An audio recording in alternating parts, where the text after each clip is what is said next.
Hello, my name is Daniel Sanchez, and I hope y'all watched that first video I put on about the animals. I don't think I'll ever top that one.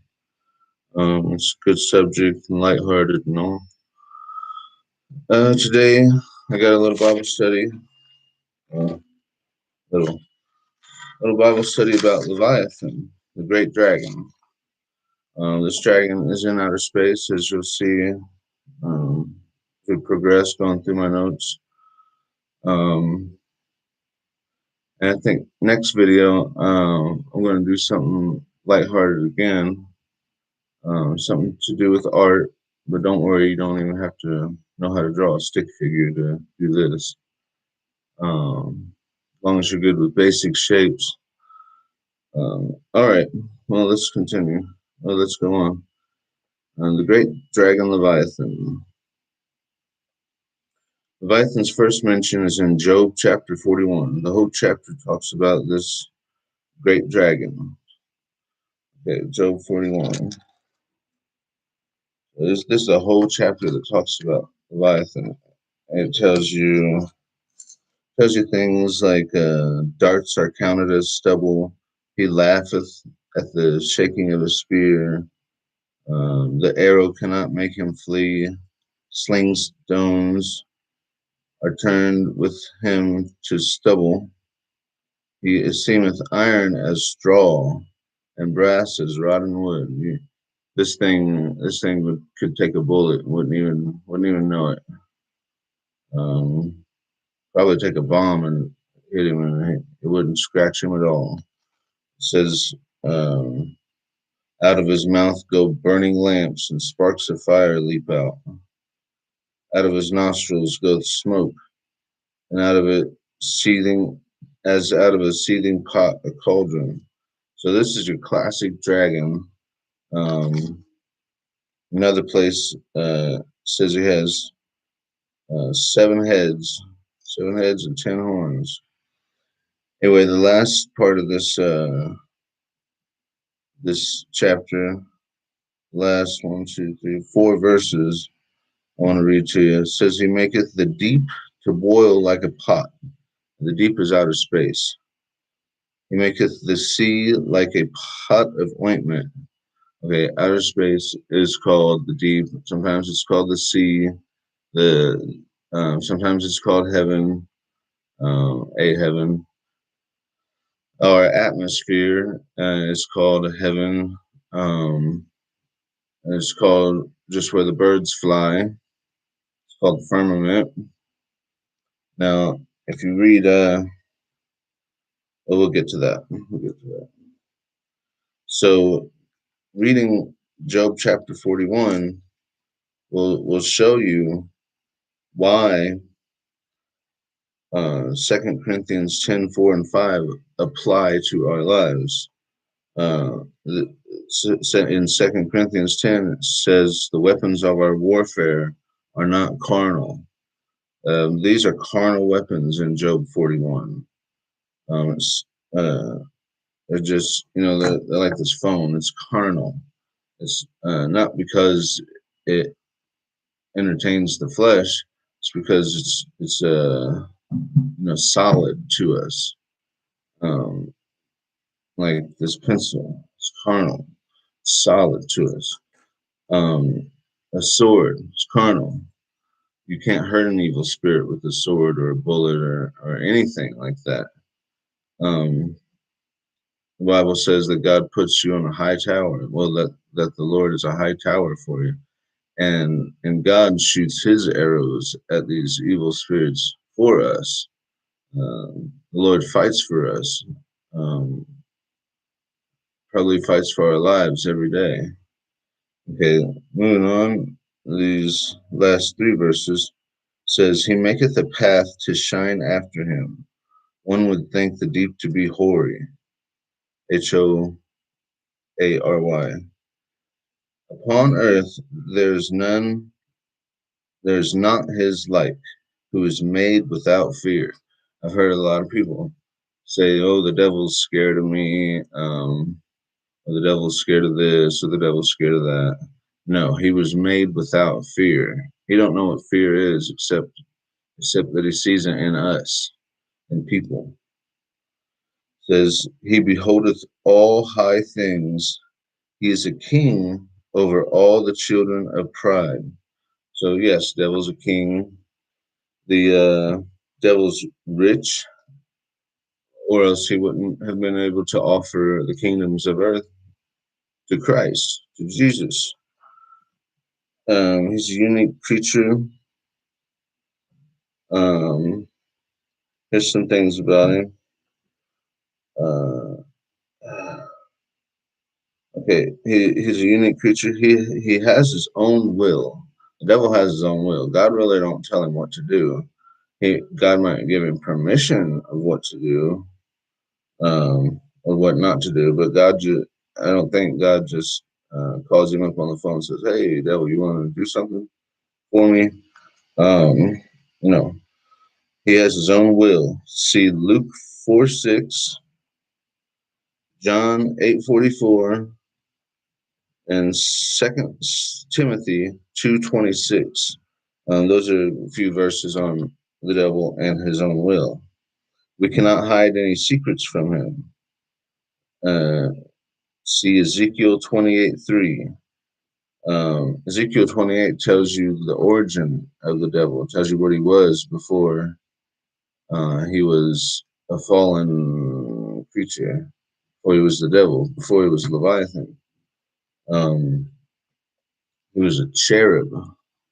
Now, as I count cherub, there are four that carry around God's throne, at least two of them that guarded the tree of life after Adam and Eve got kicked out of the garden, and the devil was one. That's four, six, seven. But now that the devil no longer is a cherub, there's at least six cherub, four of them carrying God's throne around, and I don't know what the other two do.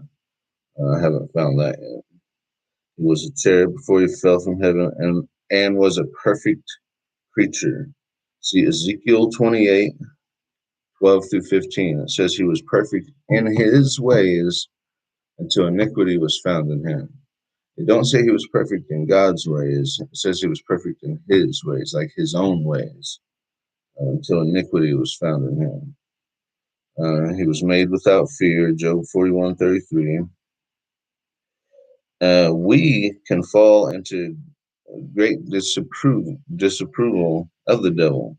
It says we can fall into condemnation of the devil. 1 Timothy 3:6. Condemnation is a strong disapproval. He is a king. Right here, Job 41. He's a king over all the children of pride. And the earth is Satan's. You will find that out in Matthew 4, verse 9. That is the temptation of Jesus. So that was rich. Okay. Now the reason the devil tested Christ is because Christ had a chance of failure, I do believe. Um, that's where them 12 missing years went. Well, they say missing. Um, I'm gonna show you. A part where those years are not really missing. Let me just go to there. Hold my place. All right. So Christ had Christ had a chance to fail. That's 2 Samuel 7:14. 2 Samuel 7:14. I will be his father, and he shall be my son. This is God talking about Christ. If he commit iniquity, I will chasten him with the rod of men, and with the stripes of the children of men. But my mercy shall not depart away from him, as I took it from Saul, whom I put away before thee. Okay, the better one that shows you that Christ could have failed is in Isaiah chapter 7. Isaiah chapter 7, Let's go 15 and 16. Let's go 14 through 16. Isaiah chapter 7, 14 through 16. Therefore the Lord himself shall give you a sign. Behold, a virgin shall conceive and bear a son, and shall call his name Emmanuel. And that prophecy was fulfilled in Matthew 1. I believe it was Matthew 1. It might be Matthew 2. I think it was about halfway through Matthew 1. Butter and honey shall he eat, that he may know to refuse the evil and choose the good. Okay? For before the children shall know to refuse the evil and choose the good, the land that thou abhorrest shall be forsaken of both her kings. This is talking about, when Christ was born, the couple years before and after he was born, the two kings that slaughtered the babies, the children, trying to kill Christ. Okay, it says, a virgin shall conceive and bear a son, and will call his name Emmanuel. Butter and honey shall he eat, that he may know to refuse the evil and choose the good. Okay, butter and honey. See, milk comes from, or butter comes from milk. So you have to have an abundance of cows or goats, something that produces milk that we could eat, or would be too gross, like dog milk. No, wouldn't. Uh, Butter and honey shall he eat. So this is one thing that he was doing during them 12 years. He was probably raising cattle, and he was a gardener or a bee handler, um, because it says, butter and honey shall he eat, that he may know to refuse the evil. Christ had to know to refuse the evil. That's what he was learning them 12 years. And since he was so good at quoting the scripture, quoting the Torah, quoting the 5 books of Moses, he was so good at that. He must have been studying those 12 years, because he knew the book. He knew it word for word. He could trip you with it. He tripped the Pharisees with it a bunch. Um, yeah. So yeah, the devil is a king over the children of pride. I'm proud of knowing my Bible. I'm proud of my wife. I'm proud of a few things, but my pride hasn't like lifted me up. I don't value my pride as much as I value love for people. I think that's the way a person should be, because the devil's most important thing to him is his pride. I believe you'll find that out in Ezekiel 28 if you read it. Okay, there's a verse in Ecclesiastes. We go to it. Ecclesiastes that says, not to curse the king and not to curse the rich. I'm almost there. Or you get in trouble. You Here we go. This is Ecclesiastes chapter 10, verse 20. Okay, and it's not specific about what king it's talking about, because God's a king, the devil's a king. There's people on earth that are kings, um, kings of their villages or whatever. King Louis and all that. There's kings, okay? Ecclesiastes 10, verse 20 says, curse not the king, no, not in thy thought, and curse not the rich in thy bedchamber, for a bird of the air shall carry the voice, and that which hath wings shall tell the matter. So, since the devil is a king, we're not even supposed to curse him. It makes it easier on us. I've talked to a lot of people that hear voices, and they say it's easier on you when you're not cursing the devil, when you learn not to curse the devil. Um, I think sarcasm is a better way to deal with him than cursing at him because he's already cursed. What words we could say mean really nothing to him.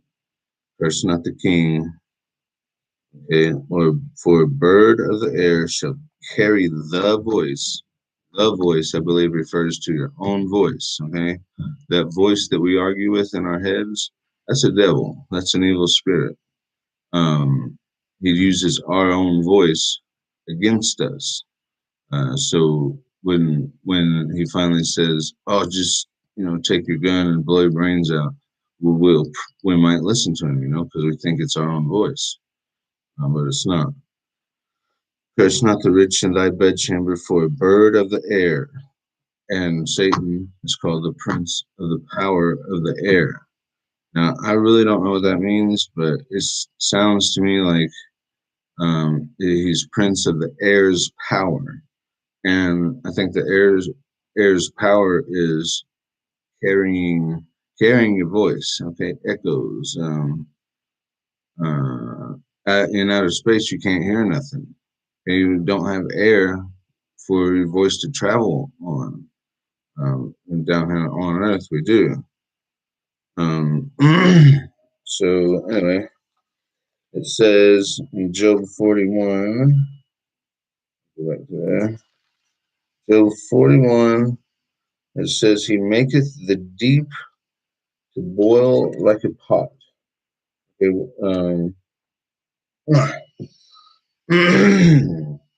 he maketh the deep to boil like a pot, and the deep is outer space. Okay, Job 38:30. The waters are hid as with a stone, and the face of the deep is frozen. Okay, face of the deep is frozen. Uh, there's not an ocean on it. You can count. You may be able to count Antarctica and the North Pole as being frozen sea, but that's land there. And I think only the North Pole is has the most frozen waters, but I don't think it covers a whole ocean or a whole sea. Anyway, in outer space, it does. It covers the whole sea, and you can learn about water that where our Earth is, where all the constellations and our solar system is called the firmament. See the atmosphere that the birds fly in, that's called the firmament. But the devil, see, that's why when we look up, we see all these stars. I think it's just reflecting, um, reflecting the stars, the real stars that are there, because the face of the deep is frozen. It's like you have heaven, and then down here you have water that's frozen, probably on both sides or all sides. Then we have us. When we look up and see this black, looks like void, we're really looking at a mirror. It's frozen water. And the Earth's oceans are not frozen, so I really don't think this is talking about the ocean, about the ocean. And let's see about this deep. Okay, let's go to Genesis chapter 7. I'm going to see what the deep is. And the way I found this out, like I said in my last video, is with my concordance. My, it's got a bunch of books. My Strong's Concordance. Okay. Um. Anyway, Genesis 7:11. This is this is this is part of the story of Noah. So the beginning of Noah's story starts in Genesis 5:32. The last verse in chapter 5 says Noah was 500 years old, and Noah begat Shem, Ham, and Japheth. Okay, and then verse 6 really starts the flood story. So verse 7 talks about where all this water came from. Okay, and in the 600th year of Noah's life, So it took him what? From 500 years old to 600 years old. That's 100 years. For 8 people, that's 800 man years. Because there's Noah, his 3 sons, Noah's wife, and Noah's son's 3 wives. It's 8 people. 8 people to build, furnish, stock with food, make a covering. If you read the end of the story, know there's a covering on the ark, probably made of animal skin. And to do all of this took 800 man years. Only took 100. What do you call it? Only took 100 years from an outside perspective's view, but it took 8 people 100 years, so that's 800 years. Okay, 711. In the 600th year of Noah's life, in the second month, the 17th day of the month, the same day were all the fountains of the great deep broken up, and the windows of heaven were opened. Verse 12. And the rain was upon the earth 40 days and 40 nights. Okay, it says the deep was broken up. Okay, the windows were open. Um, I'm glad this says deep right here because so many other Bibles don't say deep. So it really leaves you in question of where the deep is or what the deep is. See, this is why Christopher Columbus. I don't have this in my notes; it just popped into my head. This is why Christopher Columbus was really kind of scared to travel to the New World because he believed that if you sail off the edge of the world, flat Earth theory, when the Bible tells you the Earth is round like a sphere. I don't say a sphere, but that's what it's round like. We know that now. It's a sphere. Okay. I forgot where I was going with that. Anyway, let's go to the next verse.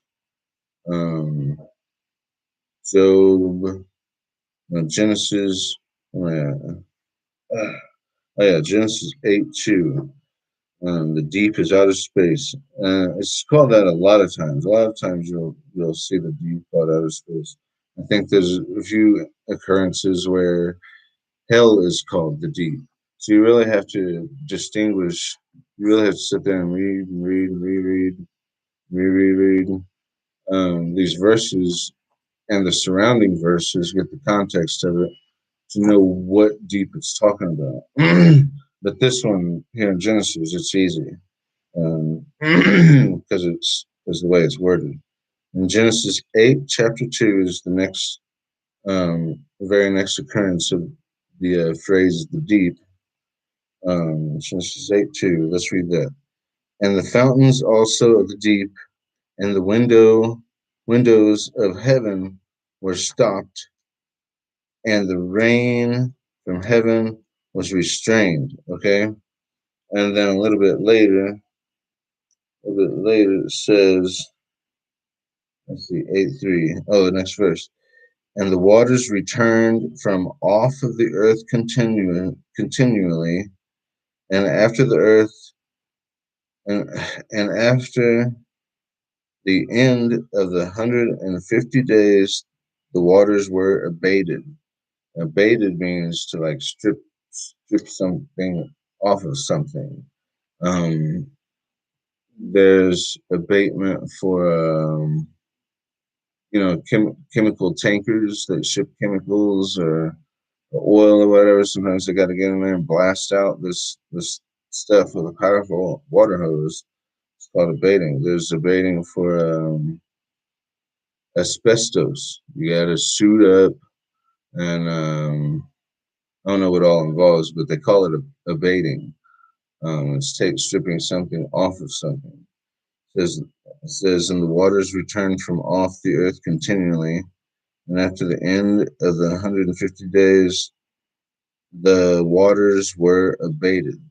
And this is why you find go on YouTube now and and look up underwater cities. Okay, there's plenty of them. There's so many of them. I couldn't get a count of them. There's just so many. You can watch videos for a week on underwater cities. This is because I believe that the Earth had very little water on it, like standing water, like oceans and ponds and creeks and whatever. Um, because when the water from Noah's flood finally, I guess, evaporated off of the Earth and went back to outer space, um, because it said um, the waters return from off of the Earth continually. The waters returned back where they came from, off the Earth continually until it reached a certain, level, and that's what we know as sea level today. Um, the waters left, but not all the water that came from outer space, from heaven. Not all the water left because there's still slews of underwater cities. Um, they're neat. I've spent my time watching them. They're just neat.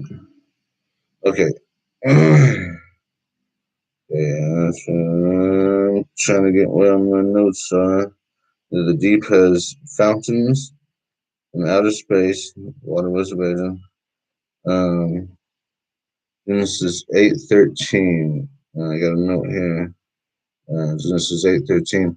And it came to pass in the 600th and first year, in the first month, the first day of the month, the waters were dried up from off the earth, and Noah removed the covering of the ark and looked, and behold, the face of the ground was dry. Okay, so it tells you there was a covering. It tells you that the waters finally dried up. The land that where the waters stopped fleeing or leaving the earth, going to outer space, it dried up from that point. All right, what's next? um, yeah, let's go to Revelation. Revelation. Let's try Revelation chapter 12. Chapter 12, verse 3.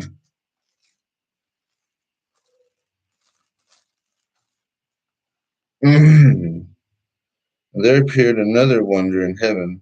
Behold, a great red dragon, having 7 heads and 10 horns and 7 crowns upon his head.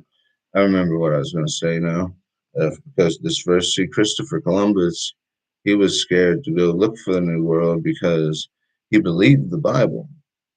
He believed that there was a great dragon in the sea that would eat him if he sailed off of the world.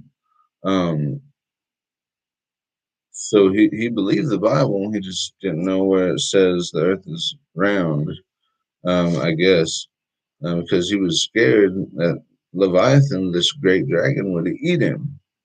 Um, now I don't find any occurrence of the dragon killing anyone, except maybe in the Book of Revelation.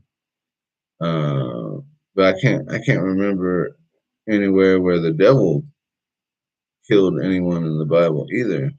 Not directly. He may have indirectly killed him, and one of his names is Death. But yeah. Revelation 12:9. And the great dragon was cast out, that old serpent called the devil and Satan, which deceived the whole world.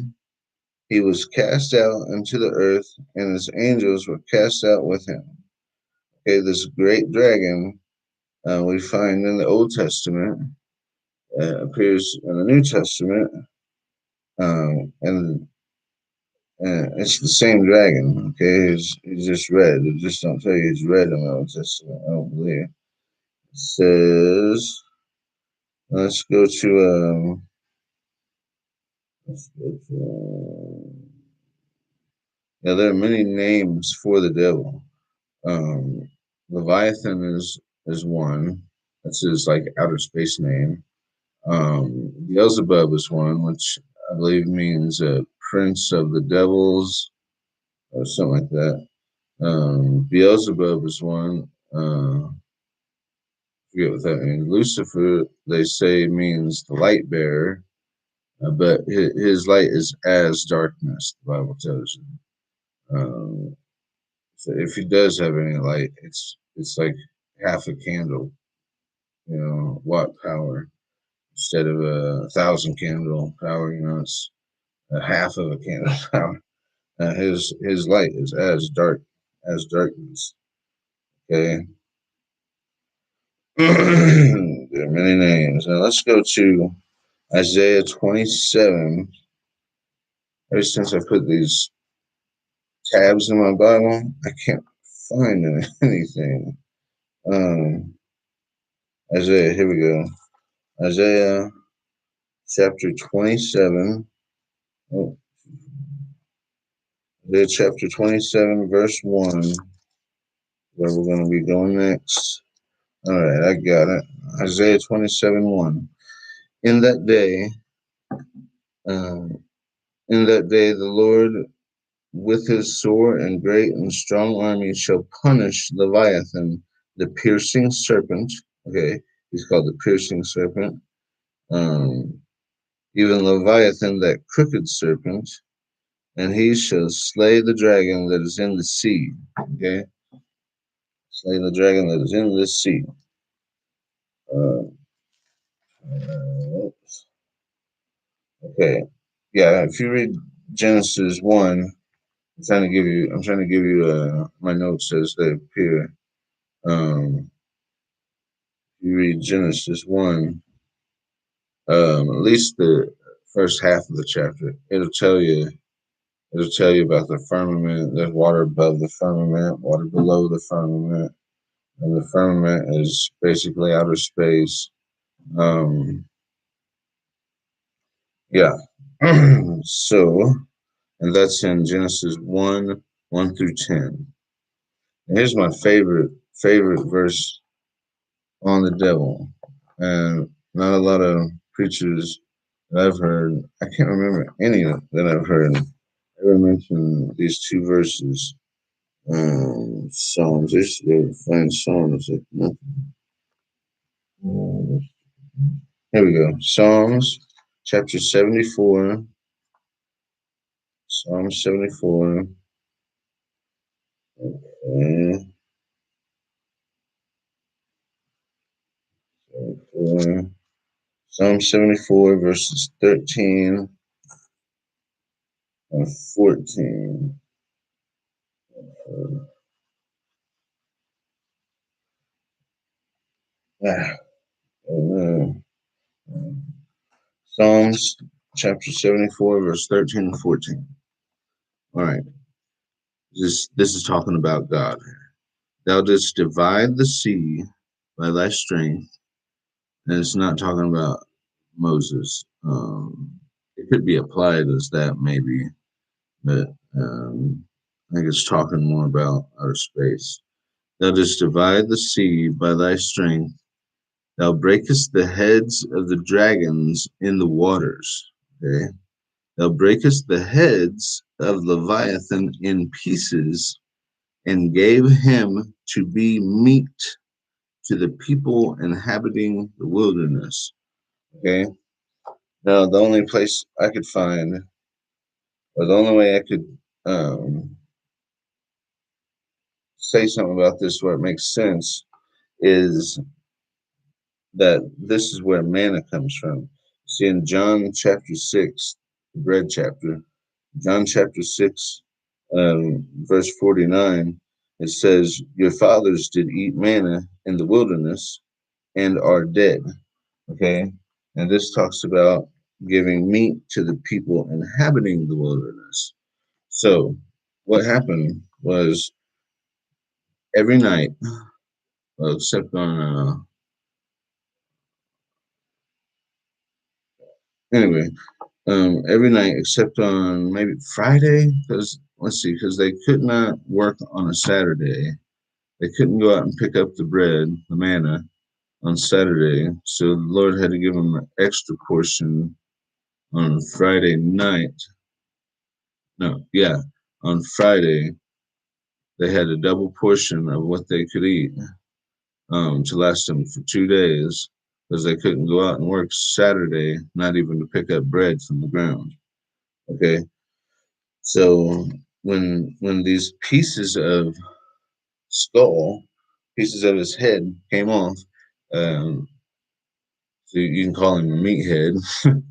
When these pieces of meat fell off as they were coming through the atmosphere or ozone or whatever, it was blessed, okay, and it turned to bread. They called it manna, or they actually called it what is it? Manna means what is it? They didn't know it was dragon's flesh. Okay, it's called I call it the dead bread. The dead bread because John chapter 6 verse 49 says your fathers did eat manna in the wilderness and are dead. So it's dead bread from a meathead. Okay. Okay. Now, in the Bible, God calls anything you can eat meat. Okay. Let's go to Genesis chapter 1. Genesis chapter 1. Anything you can eat is called meat. Um, Genesis chapter 1, verse 29. And God said, behold, I have given you every herb bearing seed which is upon the face of all the earth, and every tree in the which is the fruit of the tree yielding seed. To you it shall be for meat. So God calls herbs meat, and He calls fruit meat. Um, Now let's go to Leviticus chapter 2, verse 4. Leviticus chapter 2, verse 4. We'll see where God calls bread meat. Um, Leviticus 2, 4. It's the third book and second chapter, fourth verse. And if you bring an oblation of a meat offering, baken in the oven, it shall be unleavened cakes of fine flour mingled with oil, or unleavened wafers anointed with oil. And if thy oblation be a meat offering, baken in a pan, it shall be of fine flour, unleavened, mingled with oil. Okay, it's talking about a gift that you're bringing to give to God that the priests burn. Uh, uh, Anyway, it goes to the priest and they do something with it. But the point is, God calls even bread meat. Um, let's go to John chapter 6. You John. There we go. John chapter 6, verse 31. John 6, verse 31 in the King James Bible. Okay, I will never use any other Bible except the King James Bible. I don't like them books. There's the stories about the Bible. They are not a Bible. Um, Genesis chapter 6, verse 31 says, our fathers did eat manna in the desert, as it is written, He gave them bread from heaven to eat. See, outer space is called heaven also. It's called the firmament. It's got several names. Now, that told me. Okay, let's go to Numbers chapter 21. Numbers, I just turned right to it. Chapter 21 and verse 5. Numbers 21:5. And the people spake against God and against Moses, wherefore have you brought us up out of Egypt to die in the wilderness? For there is no bread, neither is there any water. Our soul loatheth, they're sick of it, loatheth this light bread. They were sick of manna. They were eating until it came out of their ears, you know. Okay, and then for light bread. Now let's go to Exodus 16:31. So manna comes from the head of dragons, the head of Leviathan. It's called meat, and then it's called bread when it comes to our atmosphere. It's called light bread. Okay, now in Exodus chapter 16, Exodus 16, here we go. Exodus 16:31 called something else. Okay, in the house 16, Exodus 16:31, and the house of Israel called the name thereof manna, and it was like coriander seed, white, and the taste of it was like wafers made with honey. Um, so it's called light bread. It's called white bread. Um, it's called basically dead bread, and it's from Leviathan, the meathead. So we got all that. Um, this this has something to do with the Pharisees and staying away from false doctrine too.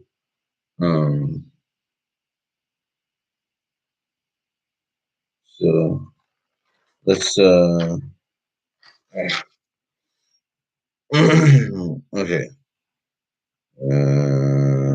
Christ. Let's go to John chapter 12, verse 21.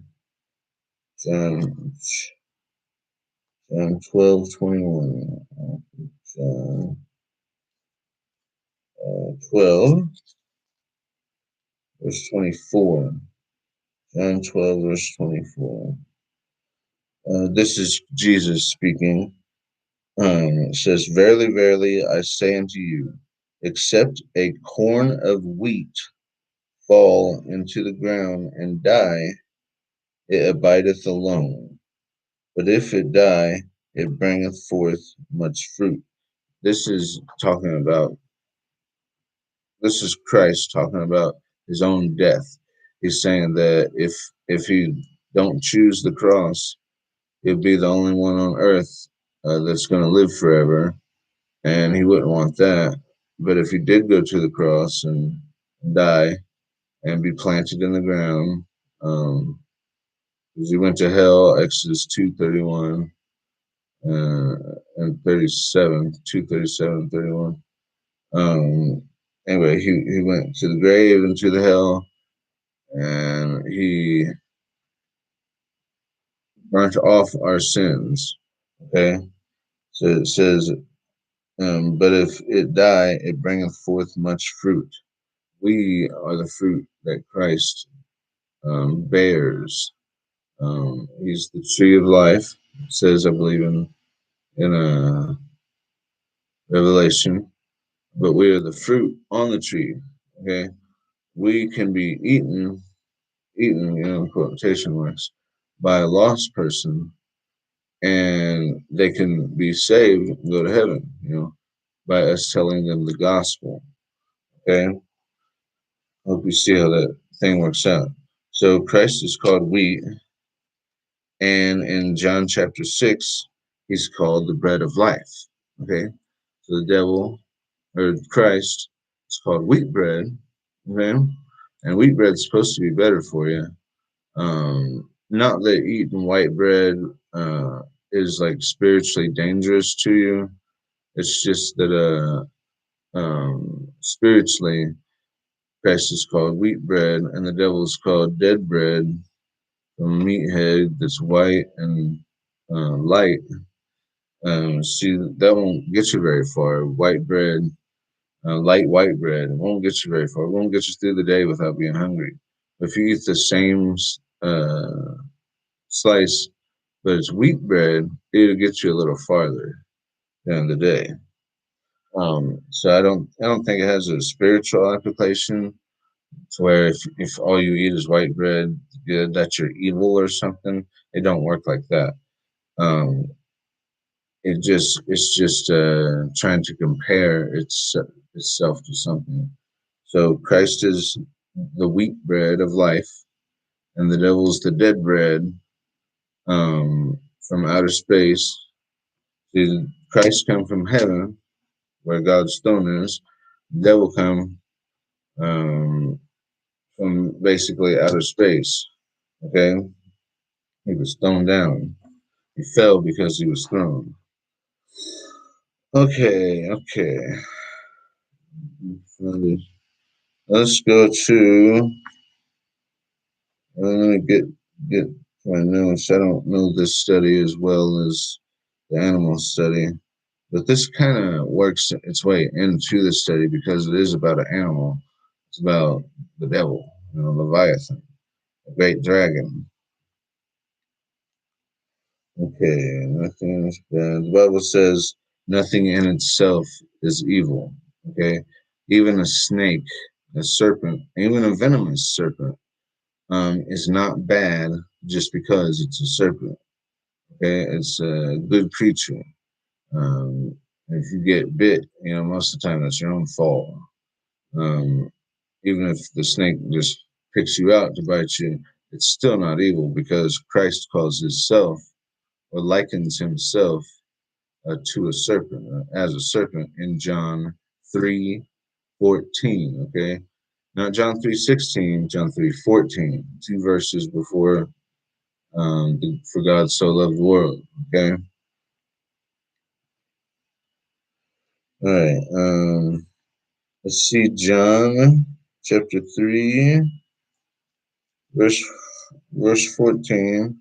Oh, that's my note. Okay, I'll just read it. John 3:14. 3:14. And as Moses lifted up the serpent in the wilderness, even so must the Son of Man be lifted up. And your verse to compare this with is Numbers chapter 21, verse 9. Because Moses made a brass serpent and he put it on a pole, because they came to this place where the snakes were coming out and biting people, and people were dying. The Jews were dying off. But when they looked at it, God said, "Make a serpent, make a brass serpent to Moses, and put it on a pole and lift it up. And whoever looks at it will live. He'll be clean. He'll be cured from a snake bite, and he'll live." So spiritually, it's telling you to look towards Christ, um, because you've been snake bit. Sin made you become lost because as a baby you don't have any sin.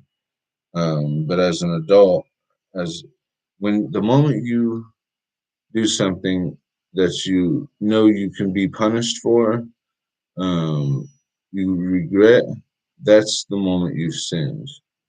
Um, anyway, John 3:14. Now let's look at, and this is another one of my favorite verses. Um, Jeremiah.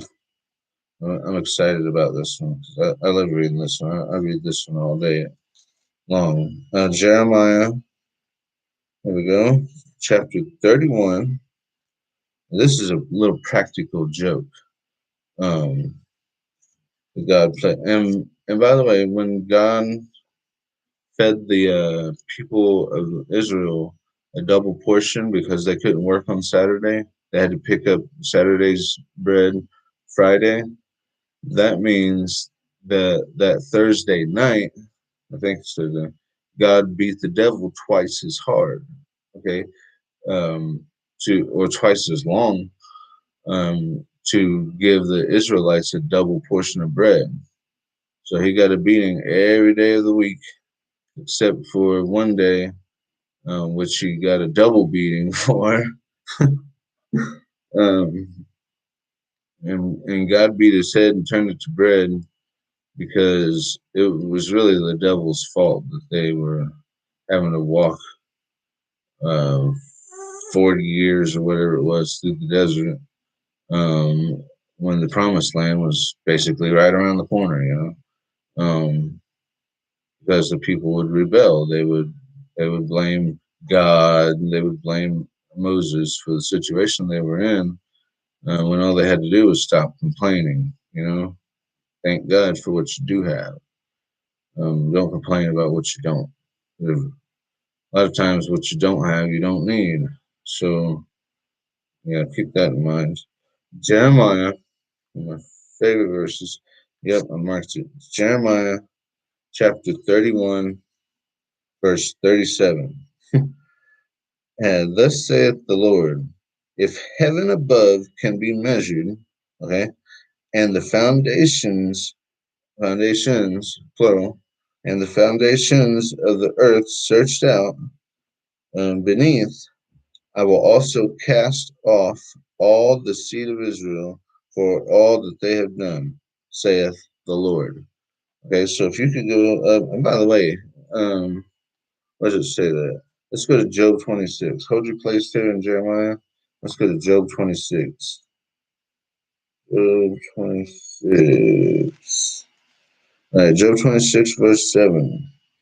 He stretched, this talking about God.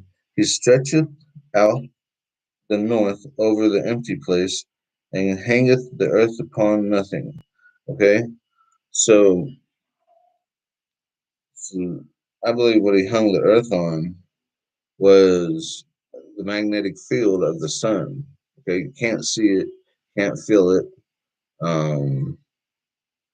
can't really sense it at all. There's stories of some special people that claim that they can feel magnetic fields and all, but in general, you can't. Okay, yeah, Jeremiah 31, verse 37. Um, if you can measure heaven, which heaven is basically God's right hand. Okay, and it says his right hand, um, his right hand spans the heaven, and a span is, like, you gotta hold your hand like that. A span is from this tip to this tip. Yeah, that's a span. That's how long your hand is in the Bible. When it says span, that's what it means. It's from here to here. So God's span covers the heaven. One hand covers. So you got to be able to measure God's hand, okay, and you got to be able to measure nothing, because the earth was hung on nothing.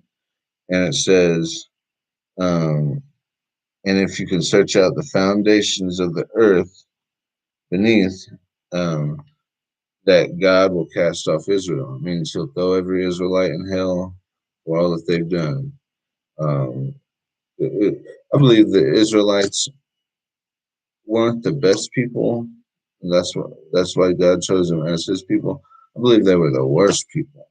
That's why God chose them as his people, because God loves forgiveness and he loves forgiving them. Um, anyway, yeah, the span. The devil has to measure his span, which I guess you'd have to get God to open his hand up and do this. Um, and he's measuring, trying to measure nothing. See, that's the great dragon in outer space. That's what he's doing. He's trying to measure God's right hand and nothing. I don't know which would be harder, measuring nothing, measuring all these magnetic fields, um, because the other planets in our solar system, they do have a pull on Earth, however slight. They do have a pull on Earth. So you'd have to measure all them, maybe even the black hole in the center of our galaxy. You have to measure all the magnetic fields, and you have to measure God's right hand. I don't know which would be harder. Um, but the devil is trying to do that. And God said this. God said He would cast off all the seed of Israel. If you could do these two things to keep the devil busy, to keep Leviathan busy, okay, for our own safety, because that dragon is insane. He's called the devil and Satan. Um, when people say, "Oh, the devil talks to me" or whatever, that's not Satan himself, because the little evil spirits that mimic Satan, they're called little dragons, and they're called devils, lowercase d.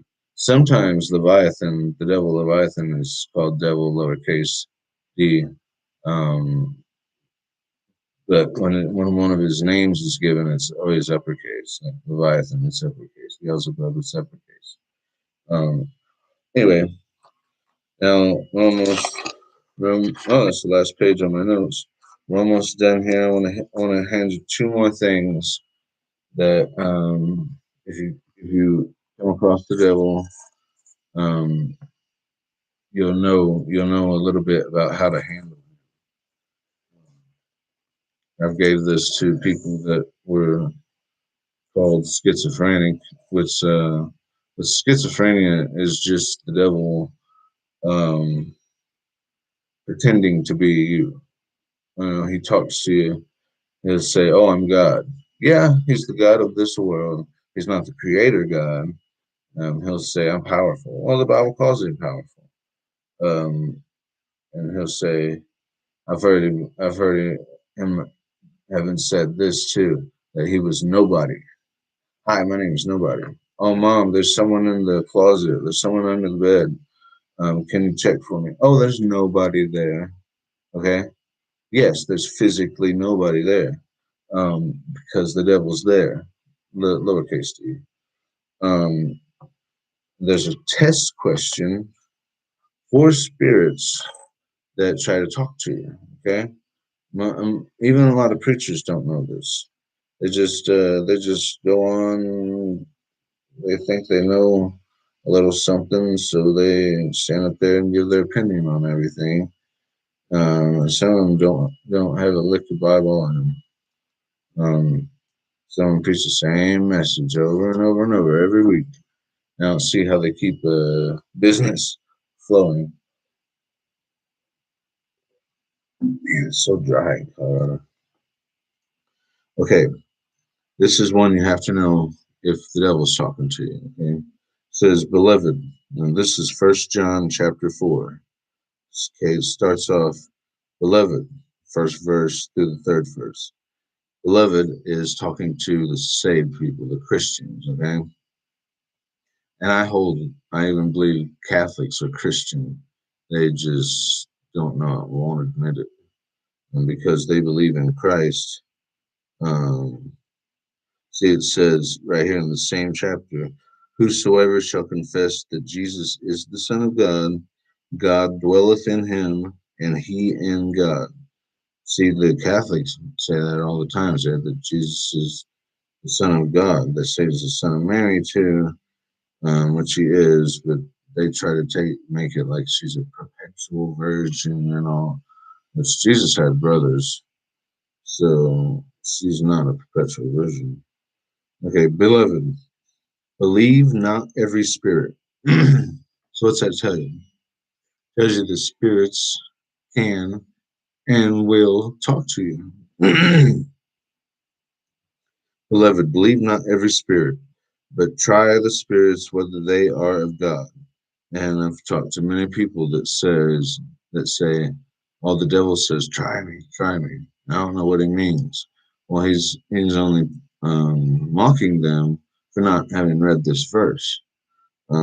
Person should read the Bible, I don't know, as many times as they can.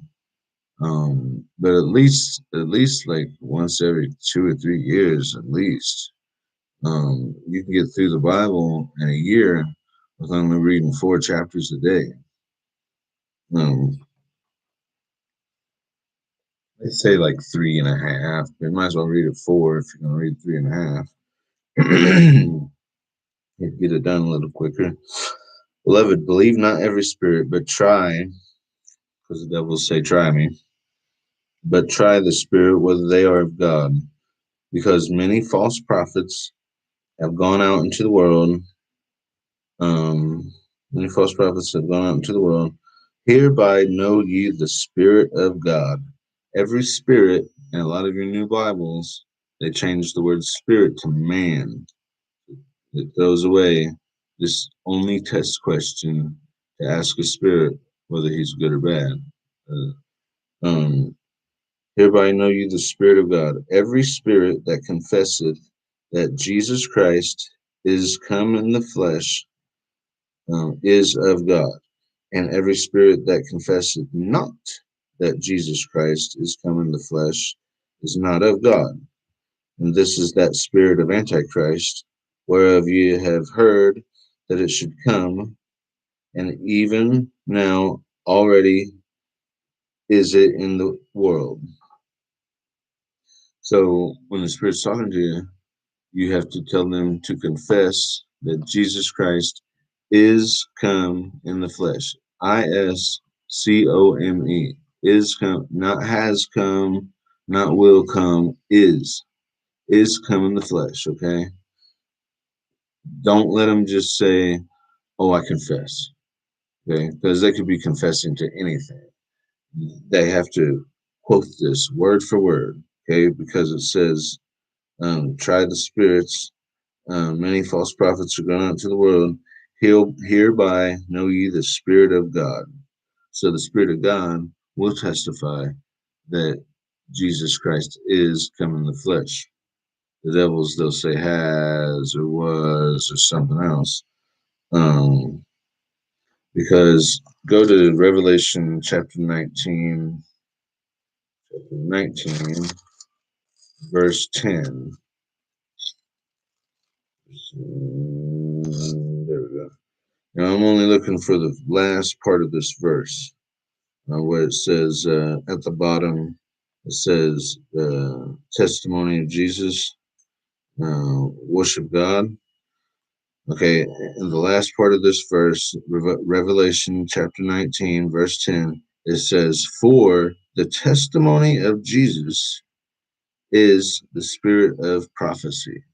Okay, so if you got someone or even a spirit talking to you saying they're going to prophesy or saying they're going to tell you the future or some baloney like that, if they're not telling you the testimony of Jesus, then they're a false prophet. Okay, for the testimony of Jesus is the spirit of prophecy.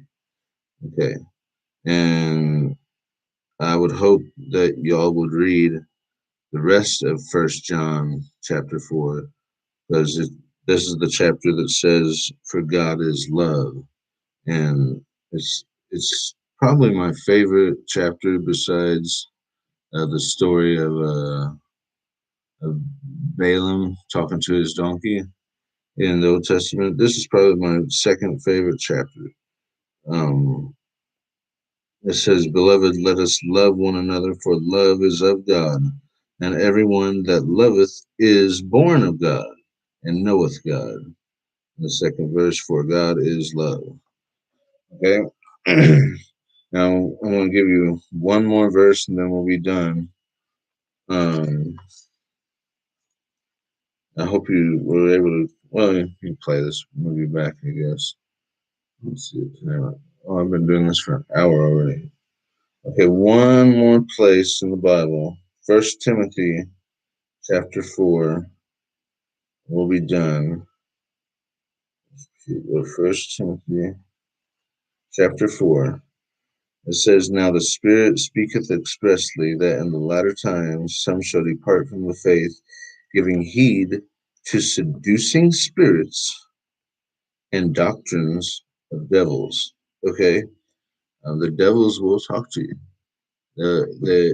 If they don't use their own voice, they'll use your voice to talk to you. So you think it's you arguing with yourself, and it's just part of your makeup, part of your personality. instead of knowing that you're arguing with the devil or a devil or devils. He's really tricky like that. He'll call himself nobody. Then he'll call himself myself. Oh, who are you talking to? Oh, myself. Okay, when the person he's talking to is standing right in front of him, the third party just can't see that. So he says, "Oh, well, I'm talking to myself," because they believe that the evil spirit is one of their personalities, instead of knowing that it's just a devil. It's firewood talking to him. Um, Call him firewood. Say hello, firewood. If they come and talk to you, and give him First John chapter 4, verse 1 through 3, and read First Timothy chapter 4. Um, it'll tell you. It tells you a lot. Um, so that's it. Didn't want to keep you all past 45 minutes, but I think this is a need to know subject. I'm going to show you something.